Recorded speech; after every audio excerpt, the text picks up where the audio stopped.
League अपने गढ़ से हार गई। PP 38 सियालकोट में ज़िमनी इलेक्शन का मैदान। तहरीक इंसाफ के नाम गैर हतमी गैर सरकारी नताइज के मुताबिक PTI के एहसन सलीम 62,657 वोट लेकर कामयाब। तहरीक इंसाफ का कामयाबी पर जश्न। डॉक्टर फिरदौस आशिक अवान की मुबारकबाद। कहा मरियम नवाज नतीजा आने से पहले ही करंतना हो गई। हम्माद अजहर कहते हैं जिन्होंने पाकिस्तान मुखालिफ बयान देने वालों को अपने ड्राइंग रूम में बिठाया उन्हें सियालकोट वालों ने मुस्तरद कर डाला। शहबाज गिल ने ट्वीट में लिखा सियालकोट ने भी आज कप्तान के हक में फैसला दे दिया।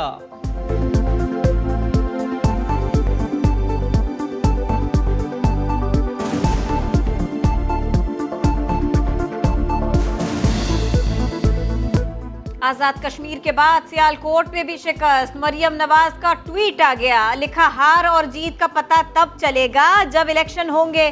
सिलेक्शन में हार जीत नहीं होती। अवाम की बद्दुआएं समेटने वाली एक पेज वाली हुकूमत को अवाम से वोट की तवक्को नहीं, इसीलिए सिलेक्शन पर मजबूर। अली सतपारा के जसद खाकी को खाई से निकाल लिया गया। बेटे साजिद सतपारा के मुताबिक वालिद की मैयत कैंप 4 तक लाकर महफूज कर दी है। कौमी हीरो के जसद खाकी को बेस कैंप तक लाने के लिए हुकूमत ताउन करे। साजिद सतपारा ने दूसरी बार बगैर ऑक्सीजन के K2 की चोटी सर कर ली। सुबह सवेरे चोटी पर सब्ज हिलाली परचम लहराया।